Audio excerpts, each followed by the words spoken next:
Okay, in this video, I'm going to summarize the reading for week one. And the first essay is a very famous one by the philosopher Hannah Arendt. It's called We Refugees. And what she's talking about is the experience of statelessness. You'll be familiar with the whole history of the Holocaust and the Second World War, of the something like 13 plus million Jews in the world, 6 million, 13 to 15 million, 6 million were exterminated. First of all, placed into ghettos, and then we know about the final solution after a long history from Kristallnacht, the destruction of Jewish businesses and the Night of Glass and Jewish homes, right through to ghettoization, and then finally to people being moved en masse to concentration camps and death camps like Auschwitz, Birkenau. And when many of these Jews who escaped into France or into the UK or America or Australia wrote about their experiences, at the forefront of their thinking was Arendt's essay in some ways. In 1943 it came out, and of course it wasn't until 1948 that the State of Israel was formed. And so she's writing at a time when people are refugees and they're stateless. And she begins this essay with the statement, "We don't like to be called refugees." Now, what very often happens to stateless people is that they move from having occupations, homes, identities, citizenship, a sense of belonging, to being regarded as disempowered, people who are taken on as a burden, people who feel obliged to assimilate into the culture as fast as possible and ignore their previous identity.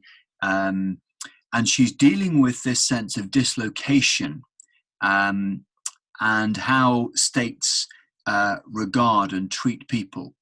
So the political opinion that sort of surrounds nation states that are taking in refugees can often disempower them and have no appreciation of the trauma of war or forcible displacement that has brought them to this country to seek refuge. And she's talking about the right to have rights, to have guarantees, what's called non-refoulement, not being sent back to your country of origin to be deported to a place where you were politically persecuted or you were in a war zone. In that case, I mean, there are examples, tragically, of people who were sent back to Hitler's Germany and who were exterminated, even from, the Channel Islands in the UK. So she's talking about since 1938 and Hitler's invasion of Austria, there was an optimism that people could kind of get out, that they could move, and there was a belief in how people could survive and adapt, and if they assimilated sufficiently, then they would be okay. They would be good patriots. They could move to France in flight from Nazi Germany, and often there they would seek to assimilate, but be treated as the Bosch because they were German in origin, and they were treated with prejudice often wherever they moved, and they were stateless, so there was a lack of rights and protection very often for people. And she's one of the first to kind of pick up this treatment of people. She gives the example of someone who is trying to get a job in America when he arrives as a new immigrant, and he sighs and says, people don't know who I was. I was the section manager at Berlin's primary department store, and people think I'm kind of without skills, without experience. Nobody here knows who I am. That's a common experience of people. they came from an experience of having property confiscated in Germany to paying 30% of their wealth to live in Brazil, to be treated as enemy aliens in Los Angeles. So how new migrants are treated can be very problematic. And she gives the example of Mr. Cohn, who finds refuge in Prague and tries to become a Czech patriot, but he isn't kind of accepted. And then he moves to Vienna and tries to become an Austrian patriot. And very often the attempt to assimilate of a migrant can be the kind of almost the feeling that they have to lose their identity, their past identity, forgetfulness of who they once were. And this is a very important essay because it speaks into the modern problem of statelessness, which has become a global phenomenon now. And one question is, what does Europe do? Does it kind of concentrate the refugee problem in camps at the edge in Italy or Greece? Does it integrate and assimilate people? Does it give them the rights that citizens would have, give them protection? Or does it kind of keep them in this limbo where it de-skills them, where it disorientates them, where it doesn't give them the normal protections of ordinary citizens? So that's the first article, very important one by Hannah Arendt. You can read it in detail if you wish. There's Hannah Arendt. She became a very important philosopher. She covered Adolf Eichmann's famous trial for the New York Times, I think, in Israel. The second article is by a lady called Sana Mustafa, and I'm going to put a link up to her 6-minute TED talk where she says the same thing. And she says very often organizations are prone to bring in refugees as the kind of token refugee in a conference about refugees. You know, well, we've got one here, you know, here's a refugee, let's stand them up. And they're not really empowered very often to be in at the decision-making level. And she's saying, she's applauding certain organizations like Oxfam that do this well, but saying that very often refugees are not included in the decision-making process. And there have been significant steps to sort of shift our thinking on this. This is a PowerPoint here, or sorry, rather a site called the Network for Refugee Voices. And in 2018, they held a conference for refugee advocacy. And they brought together lots of refugee leaders and experiences to feed into and inform the United Nations and other organizations like the Norwegian Refugee Council that are working in this area. So it's an odd thing that you wouldn't put refugees into the executive positions or into the consultative process in a more active way. And I think this is something that a lot of agencies are learning from. Have a listen to her TED talk, as I say, and she will put that very eloquently herself. Another example of this is from Behrouz Boushani, whose article, Refugees' Lives Have Become Weapons in a Rugged Political Contest, is something that you're asked to look into. So this is Behrouz Boushani. He came over from Indonesia to try and get asylum in Australia. He's an Iranian refugee. He's also a filmmaker, a journalist, and a writer. And he took a treacherous journey over to Australia, and he was put into Manus, which is really Christmas Island, Manus, and Papua New Guinea are the places that Australia has from 2000 to about 2015 sort of tried to solve the problem of immigration.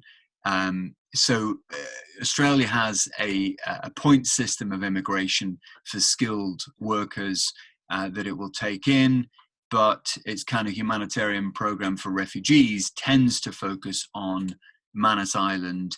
And it's controversial because offering people asylum in Papua New Guinea isn't exactly the rights and citizenship of Australia. Australians are concerned in terms of their own numbers. the political climate in Australia tends to want to put a limit on the figures for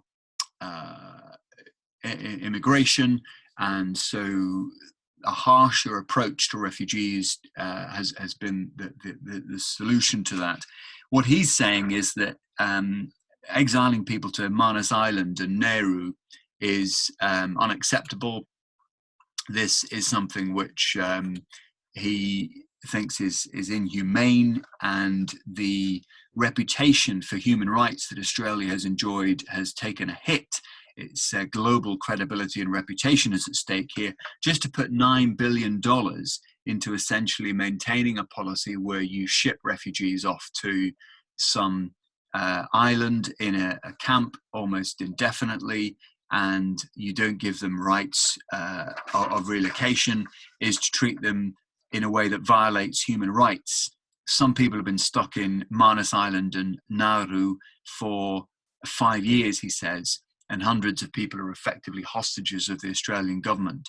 So Behrouz Boochani is widely read and he's written on this, and he again is a first-hand account of a refugee whose experiences talk about detention and what it's like to be kind of parked by governments because they are politically responsible to an electorate that don't like rising figures for immigration unless they're wealthy or skilled labourers that are coming in, and so they want to just shift the problem somewhere else. And he's saying this damages Australia's international reputation in terms of human rights. Now, there are lots of other amazing organisations that are referred to, and the Norwegian Refugee Council is one of them, that every year produces a summary of people in the world and what where they're displaced and where the most risk places are. These are all the countries that they operate in. Incidentally, it's worth noting that the list of donors from the agency that essentially looks into this, the Office for Economic Development, the UK doesn't quite meet the UN target of 0.7% of GDP being set aside for international development. Countries like Netherlands exceed that. Norway exceed that. They have a kind of global wealth fund that comes from their oil, but 1.1% of gross national income is what's given over to aid, and that's why the Norwegian aid campaign is able to do some incredible work, really. And every year, the Norwegian Refugee Council produces a report on the world's most neglected displacement crises. And if you ever wanted evidence that forced displacement and movement of people is not going to slow down in the 21st century, it's going to continue, I'll put the link up to this and you can look at their video on these sites. But they're setting up the criteria by which they decide this. The Central African Republic is a hotspot for the number of displaced people, and coverage in terms of humanitarian, it's not much known about. Media reach isn't there. The Democratic Republic of Congo, again, we hear a little bit about this, but you're talking getting on for 3 million people there. Sudan, you may have heard in the news, 4 million displaced people, mostly internally in refugee camps in Sudan. Nigeria, 2 million people. So why is this important? Well, the Norwegian Refugee Council, because the funding of international aid is so generous, they are an extraordinary organization who bring a great deal of vital life-saving aid in terms of medical equipment, emergency supplies, tents to refugee camps around the world, food parcels, rice, and so on. But they also report, and although the world's media doesn't necessarily cover this, they are tracking global populations that are internally displaced or forced refugees that are moving to neighboring countries as a result of wars and so on. So they're a good organization to look at, and I'll put a link up to that. So there are a number of organizations or a number of articles that you're kind of having summarized there.